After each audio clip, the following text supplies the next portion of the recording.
Welcome to the Cool Tools Show. I'm Mark Frauenfelder, Editor-in-Chief of Cool Tools, a website of tool recommendations written by our readers. You can find us at cool-tools.org. I'm joined by my co-host, Kevin Kelly, founder of Cool Tools. Hey, Kevin. Hey, it's great to be here. In each episode of the Cool Tools Show, Kevin and I talk to a guest about some of his or her favorite uncommon and uncommonly good tools they think others should know about. Before we introduce this week's guest, I want to give a shout out to our Patreon supporters. Patreon is a great way to support everything Cool Tools does, including our newsletters, podcast, video channel, and our review website. This week, we want to give a shout out to Sarah T. Willis, Jamie Ehrman, and Brian Brooks. To become a patron of Cool Tools yourself, visit patreon.com/cooltools. Our guest this week is Jeff Yang. Jeff is a cultural critic, author, and futures thinker whose latest book, Rise, A Pop History of Asian America from the 90s to Now, will come out from Houghton Mifflin Harcourt in January 2021. He also co-hosts the podcast, They Call Us Bruce. Hey, Jeff, how are you? I am great. I'm a little sweaty, but that is the era for us. Yes. Yeah, what's the weather there in Manhattan? It is one of the 15 seasons of Manhattan. I think this is the season of humidity and inch-thick perspiration. But yeah, it's all good. I'm actually doing this podcast outdoors because I literally bolted from the subway in order to achieve, access to wireless signal and tune into this. So I love it. Well, it sounds great. We're so delighted you can join us, sweaty or not. We're looking forward to some cool stuff to share with our listeners. Looking forward to sharing it. Yeah. So you got some amazing tools lined up to tell us about. Why don't you tell us about the first one, Audacity? Yeah. So my tools collectively really speak to the way that I would say both my life and I think the lives of a lot of other people have evolved over time. It's really kind of needing to assemble a persona and a platform on demand all the time from a fragmented series of different sites and locations, forms of connectivity, et cetera, et cetera, et cetera. Mm-hmm. So Audacity is a site that actually I discovered when it was still in beta. And I signed up for it because it sounded almost too good to be true. And it kind of has been good enough to be true, which is all that we're ever looking for. So Audacity is a site that automatically aggregates all the articles under your byline, all the articles you've published from all the platforms that you contribute to. And it doesn't just gather them as links. It actually pulls together legible text, formatted versions of those articles, even when they're behind firewalls. And it makes them available for you to make available either, again, on demand to individuals or making them even public for other people to read. Really kind of stunning because I tried other kinds of sort of aggregators of my content, my personal stream of content, if you will, in various places. And that firewall thing has been one of the hardest things to really resolve. And this kind of works. I'm really quite happy with it. And I assume the host of the material that is Firewall is okay with it appearing on Audacity? I have to assume so. I mean, it's a subscription service, so you do pay for it. And I assume that they have some kind of licensing relationship with the underlying entities where they're transmitting value, because otherwise it would be hard to imagine. I know that there are ways to end run firewalls, of which we will not speak. I'm also assuming that because this is a commercial platform that works with journalists, and as a result has to keep its nose clean, I think, with their employers, that this is a fully legit operation. And again, it keeps on evolving. They add additional publications and platforms. Again, so far it's been mostly stumble free. The only thing actually I've found is it is still essentially using your name and some sense of the kinds of things you cover to try to identify articles that are yours. And Yang and Jeff are both not uncommon names these days, I suppose. Mm-hmm. Mm-hmm. So they're rather more false positives than, more than zero false positives. But I see. No false negatives from what I've seen. Yeah. And so the idea is that this does it automatically. It's not that you are telling it to. It's actually just scraping the web and doing it for you. Exactly. You add Okay. the platforms that you're contributing to, and then it actually just looks at those platforms, and every time your byline comes up, it snags and adds it to your list. Oh, that's okay. That's really convenient. And what Does do it they go beyond so let's say you have like, New York Times, Wired. Will it look beyond those URLs too, or is it just the ones the domains you give it? It looks like it actually looks at stuff that I haven't specifically rostered for it, but it definitely will keep sort of a closer eye on the ones that I've designated as places that occasionally help feed me. Yeah. And what do they charge? I don't even remember, but it's not. I will pull it up right now and confirm, but it's not $8 a month. Yeah, $8 a month. It's you can give up one of the 12 streaming platforms that you're subscribed to, and yeah, do this, exactly. I kind of do that with my software subscriptions. It's like a one in, one out, and I just canceled my Squarespace subscription and picked up a Notion. Right. You limit it to 230, right? Exactly. So I don't want to derail the list of tools you have for us, but Jeff, I do want to come back to great ways to circumvent paywalls. I mean, just from the context of being able to get a quick peek, I mean, obviously, most paywalls these days do provide you with limited access, like a certain number of articles per month. And of course, there are ways to, sort of briefly trick those paywalls to say, hey, this is not me who's talking, it's some other me who's talking. And as a result, kind of grab a new set of free article axes. But again, you can't really share it that way. It's just unwieldy to to do that for the piece you've got. But yeah, right. I thought one of the genius inventions recently was the New York Times gift mode.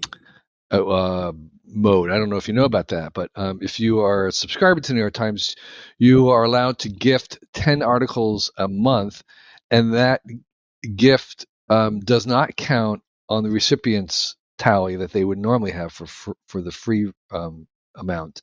And you can also gift them. You can also gift one publicly, like on social media, and all those who receive it count. It's pretty brilliant. Yeah. That's so good. I didn't know that. I subscribe to the New York Times, but I haven't taken advantage of that. Right. So there's a little wrapped gift icon somewhere in the top or bottom, and you hit that, and then you are gifted articles, and they don't count against the normal tally for recipients. Honestly, I think that's something more paywall than subscription-based services should really think about. Absolutely. If you could gift an episode of a television show from Hulu or whatever, it's like it makes a big difference, and it's viral transmission. It'll get other people in under the curtain. Yeah. No, I'm mentioning it because I'm hoping other people will imitate it. Other platforms. So, what's your second cool tool? So Descript is a transcription tool that takes audio. It could be conversations, it could be podcast episodes, and it transcribes them into text. And it's kind of a holy grail for those of us who do a lot of audio interviews, or again, who are podcasters. Not least because it's just such a manually time-consuming thing to transcribe conversations. Like an hour of conversation is like 3 hours of painstaking transcription in many cases. And Descript was something I'd been following for a little while. Finally bit the bullet and decided to try it. And it was when I got in, it was kind of at the good enough stage. It basically transcribed things well enough that I could just scan through documents, identify quotes I wanted to drill down into, and then automatically listen to the underlying audio and kind of just correct them for the purposes of using those quotes. But it's gotten better over time, and I think now it's actually good enough that I and my podcast co-host Phil Yu are potentially looking to use it to go back to our hundreds of episodes of our podcast and transcribe them for people who are hearing impaired. We think it's really, obviously, accessibility is a giant and important thing and challenge for us, and this might actually be good enough to do something with. And I know it's not the only podcasting, sort of the only transcription software out there, but it's certainly one of the first I've seen that's really just almost plug and play, drag and drop, and then output text that is quite readable. quite close enough to the original conversation to be able to figure out what's going on. And how much does that cost? So there's a free version actually, and that's what I started using. But then if you want to go beyond that, dig into having unlimited projects and being able to do things like screen recordings, 10 hours of transcription a month, et cetera. It's $12 a month. So, here we are, we're throwing another streaming platform into the ocean and getting this. But the other thing that's kind of cool about Descript is that it when it does a transcription, it's not just taking the audio, pumping out text, and then kind of leaving you with a bunch of words. It actually connects the transcription to the underlying video or audio recording, and it allows you to in fact edit using the transcription. So if you have a soundbite you want to pull out and move to the beginning, let's say, of a recording, you could just copy and paste that chunk of text, copy it and paste it somewhere else, and it moves the audio or video along with it. You can use it to kind of do a very rough edit of stuff, especially if you're trying to figure out, kind of a narrative flow for something. And I found that to be really, really powerful as well. Oh, so you're saying that it does the transcription of, say, your monologue, and you decide you want to change the order of the sentences. You could change the order of sentences in the text. Yes. And then that is reflected by changing the order of the sound of the audio. Yes, and there are lots of little kind of additional bells and whistles, since it sees itself as much as an editing program as a transcription tool. So it'll do things like go back and remove pause syllables, pause words, like you can take out it'll just disappear. Right, and then all of a sudden the podcast is half as long. And also, from what I understand, you could actually insert a word that you never said, and it will put it in there in your voice. I haven't tried that, but that's almost leaning into, shallow fakey type territory. Yeah, right, it is. And I actually played around with it early on with a beta, and it was really good. And I was thinking this is you could do deep fakes of voices and stuff, but they apparently have a bunch of safeguards in there that make it hard, and it's really limited. You can just do a couple of words, and it has to be within the context of the podcast that you're doing. But it seemed pretty natural to me. Yeah. Well, that's I hate it when they make things worse just on purpose. When they're breaking things. But I guess it'll take some time for us to get used to it. So there's a free version, and then there's a premium, or there's a freemium and a premium. Yeah, there are 3 premium tiers. The tier I'm on is Creator. That's $12 per month. That gives you, 10 hours of transcription usually covers me. It allows you to do things like timeline export, video export. So you actually can move your rough edits into other programs, and then use those timelines to edit it in a sharper way. Above that, you've got the Pro level, which has basically everything in the prior levels, but then for some reason there's a Pro attached to it.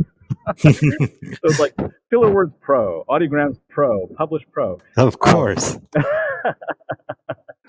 And then there's an Enterprise level, which is, again, let's not even worry about that. Yeah, that sounds really great. I know there's a bunch of different transcription services available, but that sounds like the idea of integrating it with editing is genius, and I think that's really cool. And I'm going to try it out myself. It was actually founded, I believe, by the guy who founded Groupon, and I like to think that it's kind of his act of redemption, making amends. Yeah. For all the useless crap that's been injected into the world because of Groupon. But anyway. Yeah. And so you have another audio related tool too to tell us about. Yeah, so Audacity is my go-to audio editing program, and it's also kind of my example of open source can be awesome, right? There are a lot of great open source programs out there.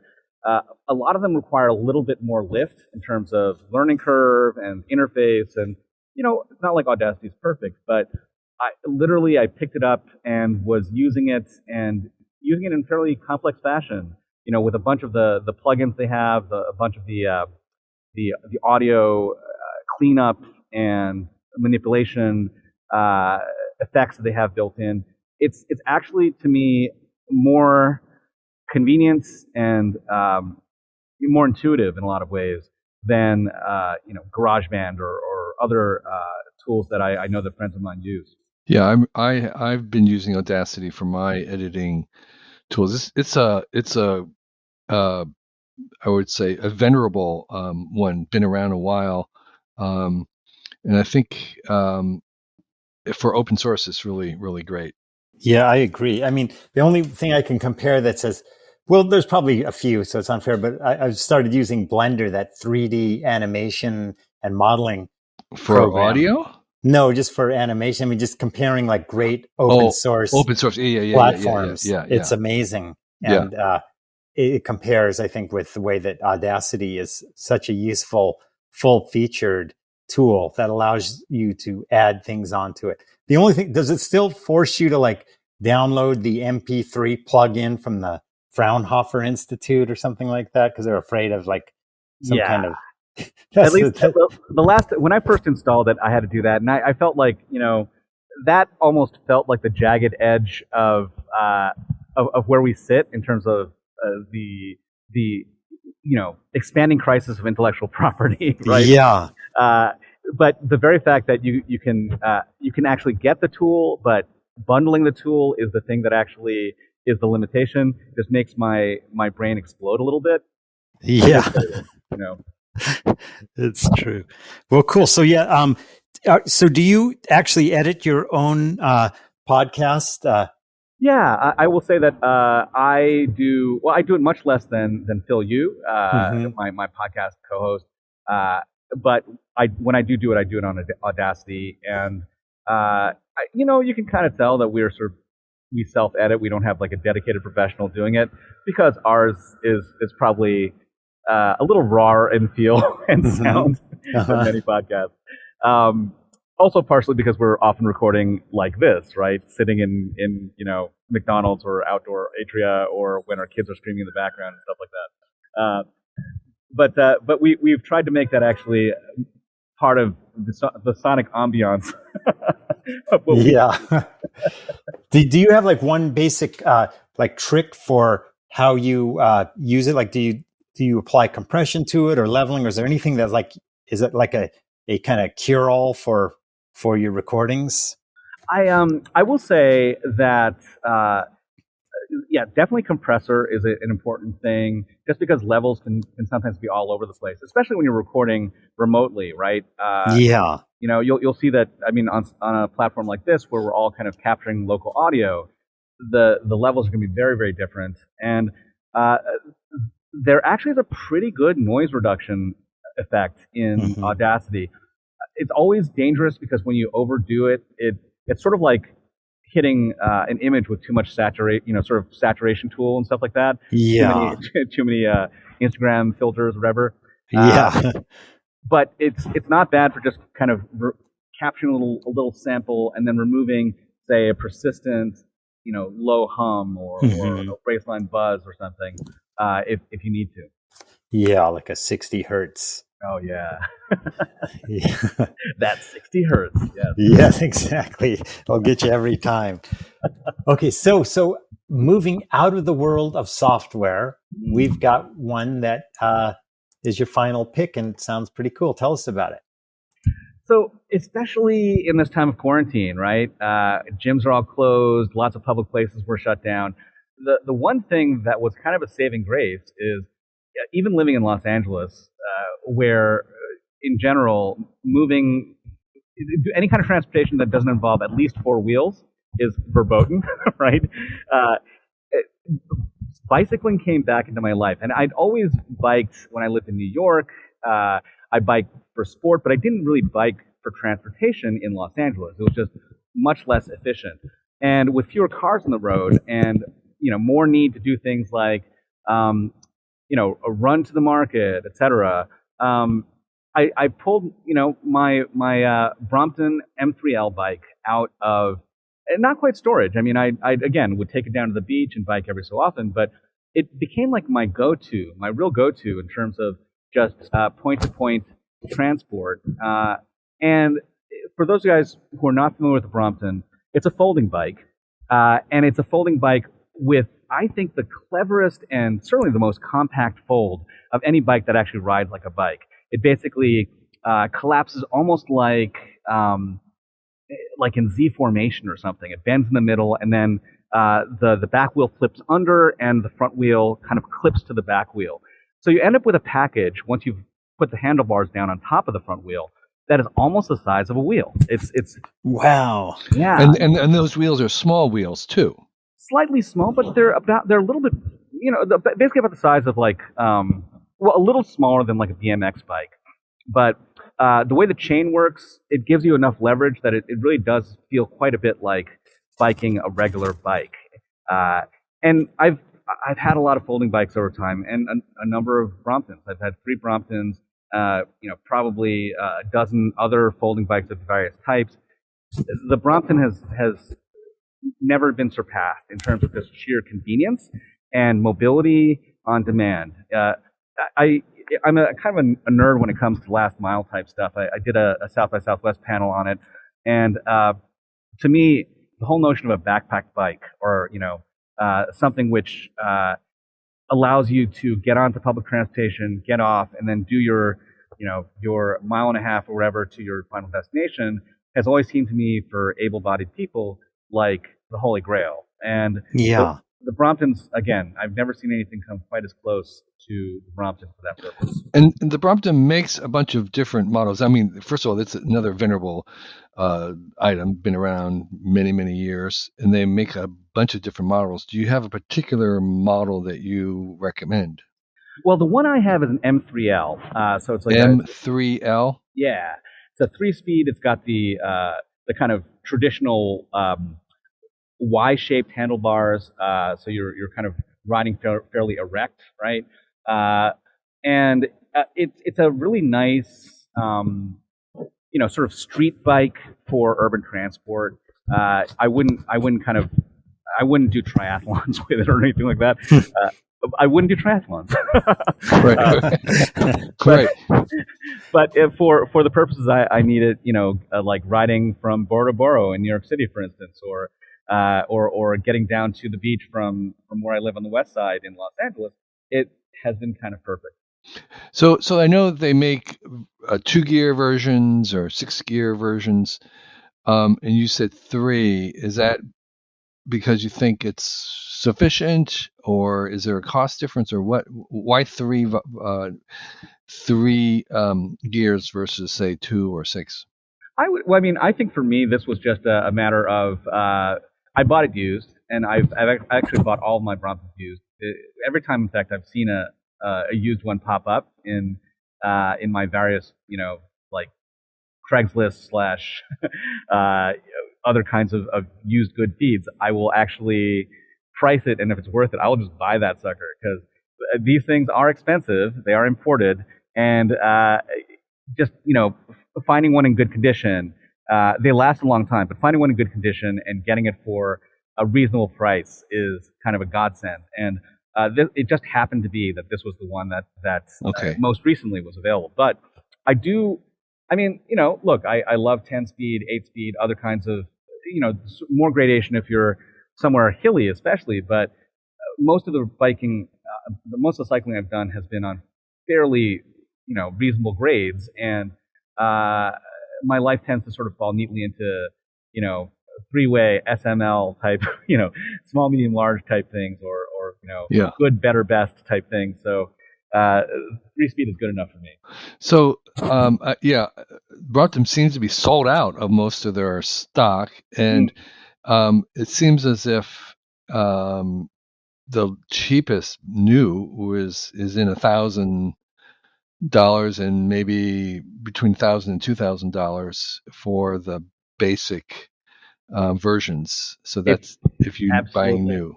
If you see a used Brompton and it's basically under $1,200, and a clean recent vintage and so forth, you're getting a bargain. So that's part of the reason I keep my eyes peeled. It's amazing. Yeah. I wonder why there's a run on them all of a sudden. The world is the arc of the world is bending towards things like the Brompton. Yeah, it Yeah, seems yeah. like it. And so you have, so once it's up and folded, how much does it weigh? What's if you have to pick it up and carry it onto the train or the subway or wherever you're going, onto a bus, how much does it weigh? I'd say at 25 maybe Okay. pounds. I'm really bad at like translating from kilograms. Well, how many kilograms is it? I'd have to look it up, but Okay. I believe that heft-wise, it's not too much more than. I mean, I carry a backpack, which feels like it weighs not much, less than the bike itself, and that's to me actually the end goal, right? I mean, I feel like somewhere along the way, somebody might create like a true backpack bike that is more effective and efficient and well designed than the Brompton, but I haven't seen it yet. And until then, that's this. I have to say, I'm looking at AliExpress right now, and they have a Mida 14-inch folding bicycle that looks a lot like a Brompton for $47.41.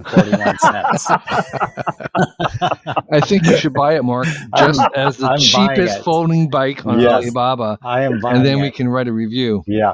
Oh, wait. Get this. Shipping $232. Oh, boy. Still a bargain. I will say, I've actually bought bikes via, and other things via Alibaba, and they ship. They also don't insure shipping, and getting parts for anything you buy is almost impossible. It's there's definitely there's the site Wish, right? Yes. And it kind of offers the same sort of like really low prices for Shanzai type goods from China directly. And like Alibaba is basically you wish, whatever you dream of, you can ask for it. But that's great. I love it. Rolling the dice. It totally is. Okay. Well, this is really great, Jeff. Why don't you tell us about your new book? Yeah. So obviously during quarantine, lots of people were talking about how it was just a sort of prime time to do the project you've always wanted to do, right? To get out there and write your King Lear or whatever. And while I am not going to quite compare this to Shakespeare, this is definitely a passion project that I and my two co-writers, Phil Yu, my podcast co-host and longtime friend, and Philip Wang, another old friend of ours who does the YouTube. He's one of the co-founders of the YouTube platform, YouTube channel, Wang Fu Productions. The three of us were just, talking over Zoom and noting that this is fairly early on in the quarantine. The world was really shifting. We'd kind of gone from this moment where we were exulting over all the different ways that Asian American voices and creators were being uplifted. Crazy Rich Asians was still very much on our minds. And then coronavirus happened and Trump happened worse. And, here we were with people getting beaten in the streets and Asian Americans being called plague dogs and the like. And it really felt a little scary, like all the advances we might have made over not just the past couple of years, but decades, were being suddenly, if not erased, then put in deep freeze. And we didn't know what was going to come next. And, kind of combining that with the fact that a number of people who were mentors of ours, people who, maybe were a slightly older generation, were actually starting to pass away. We realized how temporary, in many ways, the remembrance of history can be. And especially if all these achievements we've done as a community, as a culture, were going to be, stymied, put on some kind of hold. If there was a need to rebuild and to relaunch and re-spark what we'd started, we figured we needed some kind of blueprint. And that led us to come up with this idea for Rise. Rise is it's a pop history of the last 30 years of Asian America. It actually happens to cover 3 decades in which I, Phil, and Philip each kind of consecutively came of age. Me, the 1990s, Phil Yu, the 2000s, and Phil Huang, the 2010s. And we also covered 3 different types of kind of creative expression platform. It sounds quaint now, but I founded one of the first Asian American magazines in the first flush of the era of desktop publishing. And then Phil created Angry Asian Man, which is, even to this day, perhaps the best read Asian American news and culture blog. And then Philip Wong was one of the pioneers of Asian Americans on YouTube. So through those three lenses and with all the different connections we have individually and collectively, we just did tons and tons of interviews, roped in tons of collaborators of a wide array of different backgrounds and heritages and identities. And we put together this 500-page document of these last 30 years. And it was exciting to do. And in some ways, probably a project we could never have done, except for the fact that we weren't the only ones just sitting around on Zoom in the evenings.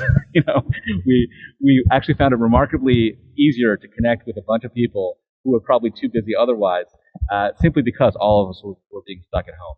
Well, so for our readers, that is RISE, R-I-S-E, RISE, A Pop History of Asian America from the 90s till now.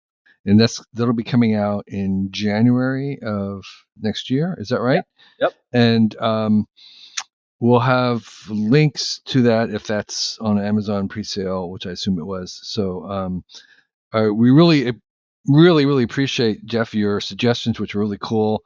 I'm going to immediately go and try out Descript. And thanks for the other suggestions and the lesson on audio stuff, which we are always eager to hear. So we really appreciate your joining us. Thank you so much, Kevin. This has been a real joy. Anytime you need anything, guys, let me know. Hey, everybody. It's Mark from the Cool Tools podcast. I want to thank you for being a listener to Cool Tools. And I also would like to let you know about our Patreon page. If you would like to support the Cool Tools show, as well as our video channel, the website, and all the newsletters that we do, you can go to patreon.com/cooltools. That's just one word, Cool Tools, and pledge any amount you want. You could even pledge $1 a month. Every little bit helps. We have editors, we pay for transcribing costs, we pay our reviewers. Every bit of money that you contribute goes towards supporting the show. I'd like to give a shout out to our supporters of the Cool Tools podcast. This week, I'd like to thank the following Patreon supporters: Bill Schuler, Bob Kay, Brian Pelly, Carl D. Patterson, Chad Cosby, Chris Wieland, Chris Weirstook, Craig Tooker, Dan O'Brien, Dean Putney, Danelle Cunningham, Evan Barker, Graham Medlin, Hans Riesbeck, Helen Hegedus, Jerry Kearns, Jim Lesko, Jim Spofford, John Pollock, John Burdenbaugh, Keith O., Ken Altman, Les Howard, Lauren Bast, Mock Nerd, Malton Make, Mark Goebel, Matt Gromes, Michael Douglas, Michael Jones, and Michael Pecorini. Thanks to all of you for supporting the Cool Tools show. We really appreciate it.